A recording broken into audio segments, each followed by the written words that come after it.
The dust motes danced in the late afternoon sun, painting the air a hazy gold as Maylin stepped off the stagecoach. Her light blue prairie dress, a stark contrast to the drab browns and grays of the frontier town, billowed slightly in the dry wind. The journey had been long, arduous, and filled with the kind of silent judgment that pricked at her skin like unseen thorns. She clutched a small, worn satchel, her only possession of true value, and surveyed the ramshackle settlement. It was even more desolate than the letters had described, a collection of sun-baked wooden structures clinging to the edge of a vast, indifferent plain. She was a woman alone, a widow from a distant land, and the raw, untamed landscape mirrored the uncertainty in her heart. Her husband, a kind but ultimately ill-fated man, had dreamed of striking it rich here, only to succumb to a fever before his dreams could take root. Now she was here to claim the small parcel of land he had supposedly acquired, a final, desperate hope for a new beginning. She felt the eyes of the townsfolk on her, a mixture of curiosity, suspicion, and open disdain. A group of men, leaning against the saloon's weathered porch, snickered. One, a beefy man with a stained waistcoat, raised a bottle in a mock toast. Maylin ignored them, her gaze fixed on the general store, the only building that seemed to promise a semblance of order. She had to find the lawyer, the one who had sent the letters. Her resolve, though fragile, was a steel thread woven through her weary spirit. This land was harsh, but she had known hardship before. She would not break. The lawyer, a wiry man named Silas Finch, proved to be as unhelpful as he was unkempt. His office, a single room attached to the general store, smelled of stale tobacco and forgotten dreams. He shuffled papers, avoiding her direct gaze, his words a mumbled apology for the misunderstanding. Maylin listened, her expression unreadable, as he explained that the land her husband had purchased was indeed hers, but with a rather unique condition. "You see, Mrs. Lynn," Silas began, clearing his throat, "your late husband, bless his soul, he made a bit of a wager, a joke, really, among some of the local characters." He paused, glancing nervously towards the door. "They said no foreign woman could ever tame this land, let alone a man. So they decided to give you a challenge, a gift, they called it." Maylin felt a cold dread creep up her spine. "What kind of gift, Mr. Finch?" she asked, her voice steady despite the tremor in her hands. Silas finally met her eyes, a flicker of genuine pity in their depths. "A man, Mrs. Lynn. A cowboy. Paralyzed from the waist down after a run-in with a wild mustang. They dropped him off at the cabin your husband bought. Said he was your new husband, a man of the plains for the foreign woman. A cruel joke, I know. I tried to protest, but, well, they're a rough lot." Maylin's world tilted. A paralyzed man? A cruel joke designed to humiliate her? Her dream of a quiet life, of cultivating her own patch of earth, shattered into 1,000 pieces. The snickers from the saloon porch earlier suddenly made a bitter kind of sense. She stood, her resolve hardening from steel to iron. She would not be broken. She would not be a joke. The journey to the cabin was a silent, solitary affair. Silas had offered a wagon, but Maylin, in a quiet act of defiance, chose to walk, pulling her small satchel behind her. The sun beat down relentlessly, baking the earth and mirroring the fury simmering beneath her calm exterior. The cabin, when she finally reached it, was a dilapidated shack, barely more than 4 walls and a leaky roof. It stood in the middle of a small, dusty clearing, surrounded by scraggly brush and a few stubborn, sun-baked trees. And there, on the porch, sat a man. He was weathered, his face etched with lines of pain and resignation, his eyes a startling blue against his tanned skin. His dark hair was long and unkempt, a beard shadowing his jaw. He sat in an old wooden wheelchair, its wheels caked with mud, his body slumped, a picture of utter defeat. He watched her approach, his expression unreadable, but she sensed a flicker of something in his eyes. Surprise, perhaps, or a weary curiosity. This was the gift. This was the cruel joke. He was a broken man, abandoned and helpless, and she, a foreign widow, was meant to be equally helpless, equally abandoned. A surge of indignation, hot and fierce, swept through her. This was not just about her anymore. This was about both of them. She stopped a few feet from the porch, her gaze unwavering. The man said nothing, only continued to watch her, his silence more eloquent than any words. Maylin took a deep breath, the dry air scratching at her throat. "My name is Maylin," she announced, her voice clear and strong, though a tremor ran beneath it. "And you are the man they left here?" He nodded slowly, a barely perceptible movement. "They call me Jedediah," he rasped, his voice hoarse, as if unused to speaking. "Jed." His eyes, though weary, held a surprising intensity. "I ain't much good for anything, ma'am. They just dumped me here. Another mouth to feed, another burden." His words were laced with a bitter self-loathing. Maylin felt a pang of unexpected pity, quickly overshadowed by her anger at the situation. "I am not here to feed a burden, Jedediah," she said, her voice sharper than she intended. "I am here because this land was my husband's, and now it is mine. And you," she gestured vaguely towards him, "you are merely a complication." Jedediah let out a dry, humorless chuckle. "Complication? That's a polite way of putting it. Look, ma'am, I can try to get out of your way, figure out something."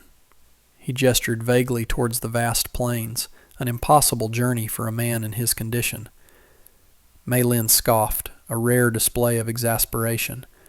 "And where would you go, Jedediah? Crawl back to town? They put you here as a joke. They don't want you." The truth of her words hung heavy in the air, undeniable and bleak. The first few days were a tense, silent ballet of unspoken resentments and desperate needs. Maylin, despite her anger, could not simply abandon Jedediah. It was against every fiber of her being. She began to clean the cabin, sweeping out the dust and cobwebs, patching the leaky roof with what little material she could scavenge. Jedediah watched her from the porch, a silent, brooding presence. He rarely spoke, and when he did, it was usually a terse observation about the weather or a dismissive comment about his own uselessness. "You shouldn't be doing all that, ma'am," he said one evening as she struggled to mend a broken window shutter. "It ain't right. A woman shouldn't have to toil like that." Maylin paused, wiping sweat from her brow. "And what would you have me do, Jedediah? Sit and complain? This is my home now, and this," she gestured to the broken shutter, "needs fixing. Unlike some things, it can be mended." Her words, though not overtly harsh, carried a sting. Jedediah flinched, a flicker of pain in his eyes. He turned his gaze back to the horizon, his shoulders slumped. She saw his shame, his impotence, and for the first time, a sliver of understanding pierced through her anger. He was not just a burden. He was a man stripped of his pride, left to rot. She realized then that this was not just a battle for her own survival, but a silent war against the cruelty that had brought them both to this desolate place. She would not let them win. She would not let either of them be broken. Maylin's days settled into a grueling rhythm of labor. She tilled the dry, unyielding earth, her hands calloused and raw, planting what seeds she had brought, praying for rain that rarely came. She learned to mend fences, to fetch water from the distant, shallow creek, to make do with almost nothing. Jedediah, initially a silent observer, slowly began to stir from his stupor of despair.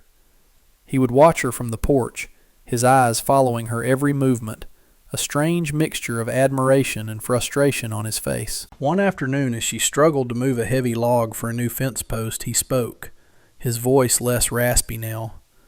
"You're doing it all wrong, ma'am." Maylin dropped the log with a grunt, turning to him, her patience thin. "And how would you know, Jedediah, from your perch?" He ignored the barb. "You gotta roll it, not lift it. Use your weight. Find the balance point. He demonstrated with his hands, a ghost of his former strength in the movement. Mei Lin, surprised, tried his method. To her astonishment, it worked. The log, though still heavy, moved with significantly less effort.